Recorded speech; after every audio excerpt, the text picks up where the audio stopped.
Amables oyentes, aquí les traigo una cápsula de conocimiento titulada El arrebatamiento y la segunda venida de Cristo.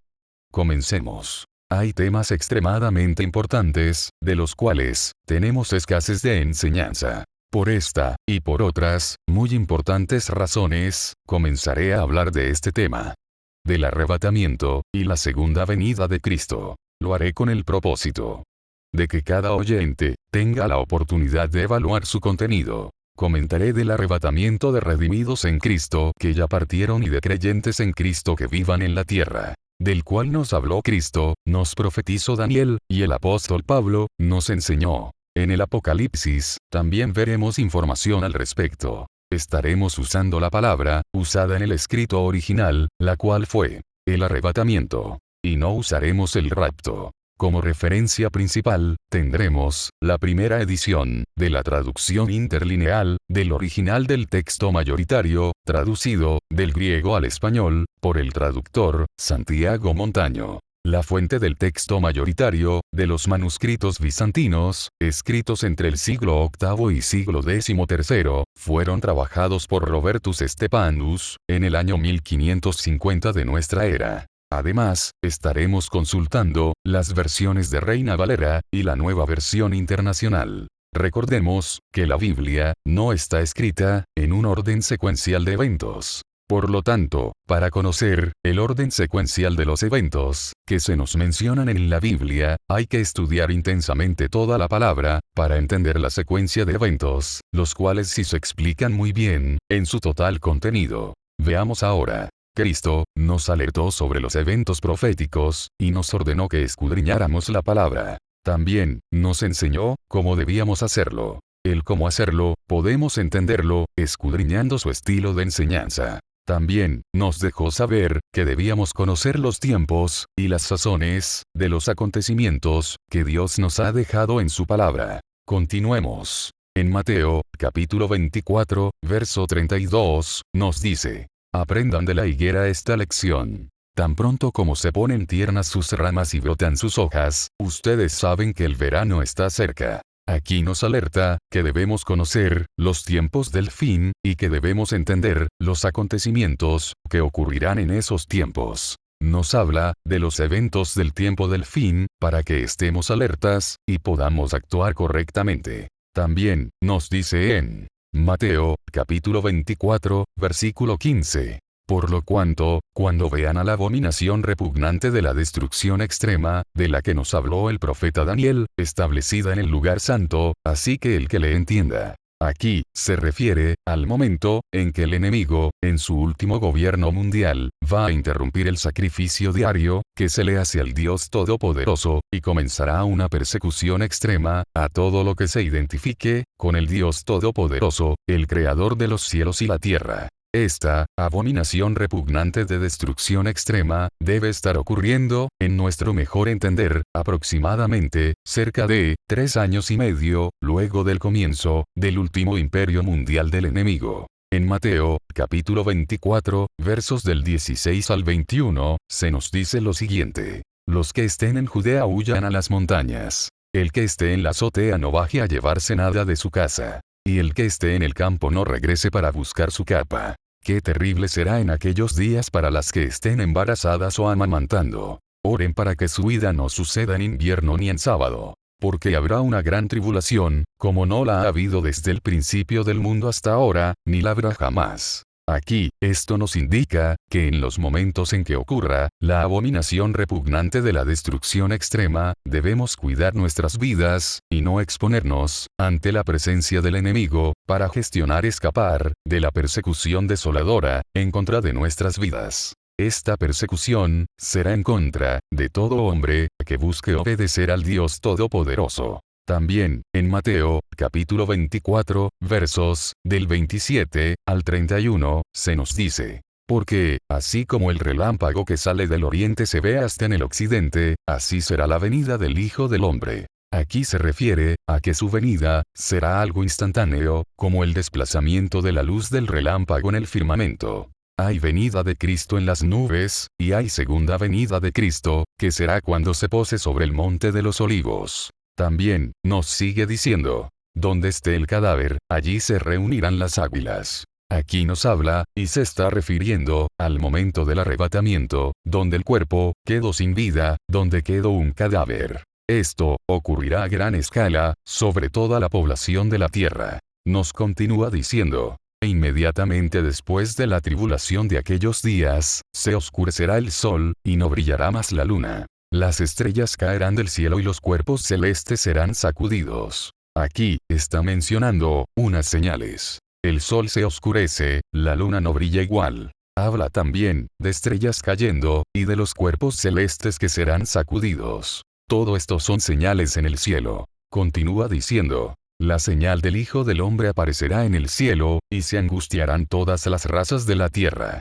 Verán al Hijo del Hombre venir sobre las nubes del cielo con poder y gran gloria. Aquí nos está hablando, de la venida de nuestro Señor Jesucristo sobre las nubes. Sigue diciendo, y al sonido de la gran trompeta mandará a sus ángeles, y reunirán de los cuatro vientos a los elegidos, de un extremo al otro del cielo. Aquí se nos describe, un sonido grande de trompeta, para una reunión global de los escogidos. Recordemos que hay arrebatamiento y hay segunda venida de Cristo. El arrebatamiento ocurre, cuando Jesús venga a las nubes, para reunir a su pueblo, los que murieron en Cristo, y los que hayamos quedado hasta ese momento. La segunda venida de Cristo, ocurre cuando pose sus pies sobre el monte de los olivos, y esto será en el día grande y terrible de Jehová. En ese día, de la segunda venida de Jesucristo, Él derrotará a todas las fuerzas del enemigo. Esto será, cuando el enemigo, en su último imperio mundial de esta época, reúna a todos sus gobiernos, para enfrentar al Dios Todopoderoso.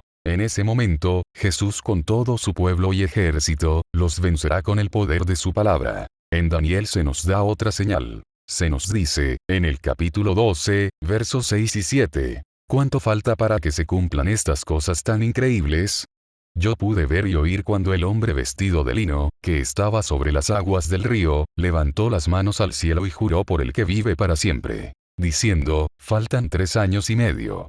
Todo esto se cumplirá cuando se acabare el esparcimiento del escuadrón del pueblo santo, todas estas cosas serán cumplidas. Aquí, lo que se nos dice, es que estos acontecimientos del tiempo del fin, ocurrirán, cuando el pueblo de Israel, regrese a su tierra prometida, la tierra que Dios le dio desde los tiempos de Abraham. Ya Israel regresó a su tierra prometida, y esto ocurrió, el 14 de mayo, del año 1948. También Jesús nos dijo, en Mateo, capítulo 24, verso 36, nos dice, que se desconoce el día y la hora, de su venida. Pero el día y la hora, nadie lo sabe, ni aun los ángeles en el cielo, ni el Hijo, sino solo el Padre. Note, que Jesús nos dice, que el día y la hora, nadie lo sabe, solo el Padre. Pero, Él sí nos dijo, que conoceríamos los tiempos, cuando ocurrirán estos eventos. Queda claro, que nadie sabe, el día ni la hora, cuando ocurrirá el arrebatamiento, ni tampoco cuándo será, el día de su segunda venida.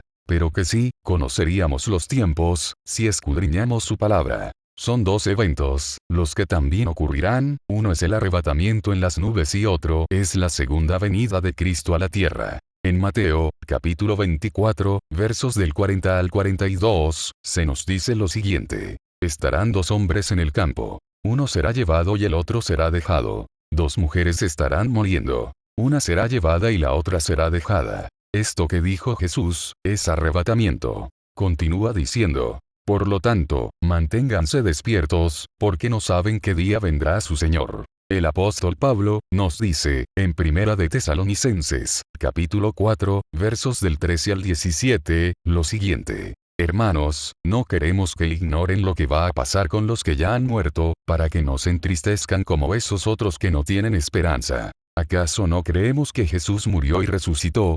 Así también Dios resucitará con Jesús a los que han muerto en unión con Él. Conforme a lo dicho por el Señor, afirmamos que nosotros, los que estemos vivos y hayamos quedado hasta la venida del Señor, de ninguna manera nos adelantaremos a los que hayan muerto. El Señor mismo descenderá del cielo con voz de mando, con voz de arcángel y con trompeta de Dios, y los muertos en Cristo resucitarán primero. Luego los que estemos vivos, los que hayamos quedado, seremos arrebatados junto con ellos en las nubes para encontrarnos con el Señor en el aire. Y así estaremos con el Señor para siempre. Aquí, el apóstol Pablo, habla del arrebatamiento. Fíjese que dice, que nos encontraremos con el Señor, en el aire, en las nubes. Con la palabra, entendemos, que primero ocurrirá el arrebatamiento, y luego ocurrirá la segunda venida de Jesús. En cierta forma, están relacionadas, porque es un encuentro con el Señor en las nubes, y es una venida del Señor a la tierra. Por señales que nos dio Jesús, y por eventos que se nos describen en el Apocalipsis, pensamos, que el arrebatamiento ocurre cerca de unas señales. Estas señales son: se oscurecerá el sol, no brillará más la luna como antes, estrellas caerán del cielo, y los cuerpos celestes serán sacudidos. No sabemos exactamente el momento, porque no sabemos el día ni la hora. Pero sí, podríamos conocer los tiempos cuando ocurran estas cosas, porque así nos lo enseñó Jesús. Por eso, lo más que podemos decir, con nuestro mejor entendimiento, es, que luce, que el arrebatamiento, ocurrirá antes, y cerca de las señales antes mencionadas. En el Apocalipsis, se nos dice, que estas señales, están en el sexto sello. Y en el Apocalipsis, también se nos dice, que la segunda venida de Jesús, está en la séptima copa. Ambos eventos, están separados, por un tiempo significativo, y no están ocurriendo de forma inmediata uno detrás del otro. En Apocalipsis, capítulo 6, versos del 12 al 14, se nos dice: vi que el Cordero rompió el sexto sello, y se produjo un gran terremoto. El sol se oscureció como si se hubiera vestido de luto, la luna entera se tornó roja como la sangre. Y las estrellas del firmamento cayeron sobre la tierra, como caen los higos verdes de la higuera sacudida por el vendaval. El firmamento desapareció como cuando se enrolla un pergamino, y todas las montañas y las islas fueron removidas de su lugar. Por eso, pensamos, que estos eventos del terremoto, del sol, de la luna y de las estrellas, ocurren después del arrebatamiento. Llegamos a tener este pensamiento, cuando leemos lo que dice Jesús en Mateo capítulo 24 y cuando Jesús nos da la referencia de Daniel y cuando leemos el Apocalipsis. No pretendemos decir el día ni la hora, pero si buscamos ubicarnos en el tiempo, como nos instruyó Jesús, cuando nos dijo, que conociéramos los tiempos y las sazones, en que estamos viviendo, estudiando la palabra. Espero, que te haya gustado, esta cápsula. Dios te bendiga. Gracias por tu atención. Hasta la próxima.